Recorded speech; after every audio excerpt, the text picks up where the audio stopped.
Who we're going to welcome to the stage right now is Tasha Space, founder of CS Space. She's going to share her work. It's a little non-traditional into dimensionalizing progress for Citibank.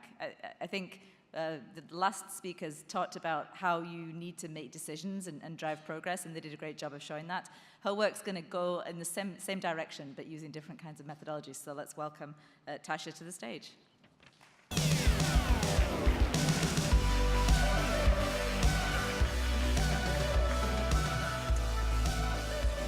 You know what, I don't have any slides, I'm good, thank you. So 2 things, can we just talk about how great that story was, and can we get some more Brazilian music back? Because I was dancing backstage and I was thinking, okay, so we're going from the highest energy, highest impact topic we can possibly look at, which is World Cup and Brazil, to talking about banks. So we'll try to make it just as exciting. So unfortunately, as you can see, I am here without our wonderful clients, Don Froschheiser and Emily Flint from Citibank. And I'm disappointed that they're not here, so they're just so wonderful to work with. So I'm going to share this story in their spirit. So Citibank has a long-standing history of promoting social and financial progress going back about 200 years. And Citi was seeking to capitalize on this history as a potential pathway to help sharpen and focus its brand purpose and rally the entire organization around a shared vision of progress, yes. And so they started asking some questions, very good, valid questions, which is, do we even really know what progress even means to us in society today? Do we really know how consumers even feel about progress as a concept and what it means in their lives? And can we connect those feelings and emotions and thoughts to our brand heritage in a way that can create a meaningful point of difference? All very valid research questions, and sets up a very valid research study to particularly go from insight to impact, which is what this track is all about. The challenge is that internal stakeholders already had a very strong perspective on what progress means as a concept and what progress means to the brand. Very valid perspectives, very smart perspectives, very well-informed perspectives, just not a shared perspective.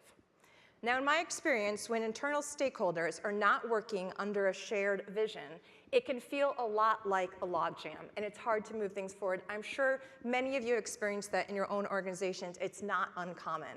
And ideally, a good strategy is what orients and activates a group of people forward in the same direction, breaking up that logjam and freeing up for good work to happen. But before you can get stakeholders on the same page to trust a strategy, you have to get stakeholders on the same page to trust the research. And this is why, as research professionals, we all want to have a positive impact on our organization. But that sometimes means more than just doing great work and saying, look at the data. Because if your internal stakeholders don't like what the data is saying, it's too easy for them to say, I don't trust it, or maybe it wasn't the right objective, or maybe it wasn't the right methodology, because they're not trusting the data. Which means sometimes we need to go beyond just doing great work and figure out how to bring internal executives into our methodology and process so they, by the end of it, can trust the data and trust the research so they can trust a strategy. Exactly what we wanted to do in order to make sure that we avoided getting to the end of this project and still not breaking up that logjam. So we did a huge, large-scale ethnographic qualitative research study. But that's not what I want to talk about. What I want to talk about is the 3 things that we did before we even designed that methodology to make sure we could bring stakeholders into the process so they could own and trust the research at the end and improve the probability that we truly go from insight to impact. So the first thing we did, we had internal sessions with each stakeholder where we simply wanted to understand when you think of progress and what it means to you, what does that actually look like and feel like? Let's pull it out of your heads and put it on the table so we can look at it and analyze it. And we helped each executive actually be able to more clearly communicate their own thinking so they could better communicate with each other in their teams. The second thing we did was a cultural and historical analysis of the concept of progress and its different meanings over time in society and culture. There was two things we wanted to do. We wanted to actually show how malleable it is of a concept and that it does change its meaning over time. But the second thing that helped do was actually create a narrative for executives to better understand even where their own perspectives on concepts of progress might be coming from. So they could see their own biases or where they're influenced because they're products of culture as well, as we all are. The third thing we did was we recruited 8 consumers who all had very different professions and very different personality types, but they all fit within the potential target audience that Citibank wanted to target. And we brought them in and we did open on-camera interviews with a wide range of personalities and had them talk about concepts of progress and what it meant to them.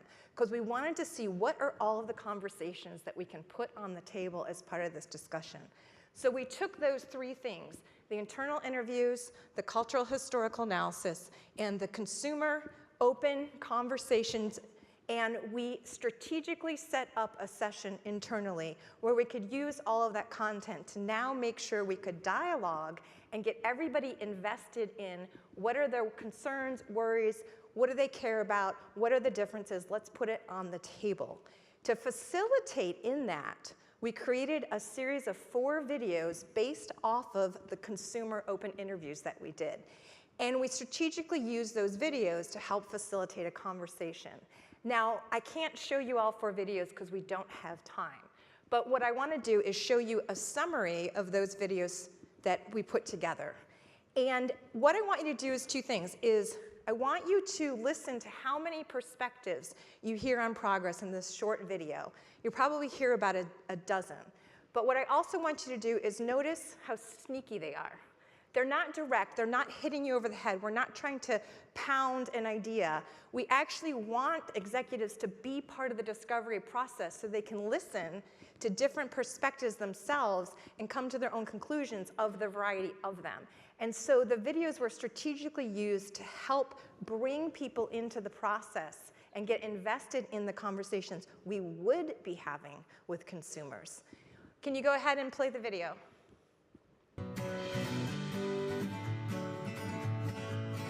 Progress in some people's minds is the moving forward of. It's just the ongoing ebbs and flows. Progress to me is like actually having made a change. I put progress with change. To me, progress is just change. It's a feedback loop of little bits of progress come from here and give you this and that, and you get a little bit over here, and it all seeps into your own personal progress.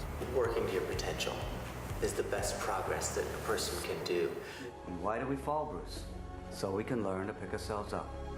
You're going to have people that view progress as saving the planet, and people who view progress as exploiting the planet. The Führer is not a patient man. He demands constant reports and he expects progress. I would say it's crazy that we still can't give people fresh water and people are starving and living in poverty. It will not necessarily be progress for India if you simply imports the unhappiness of the West. I think the problem now, like say with technology, is that can be very distracting. People on the street, endless people just walking the street texting. So many people who just run into me because they're like texting while walking really quickly, looking at their phone. I think that is going backwards. I think it's just tearing down communication.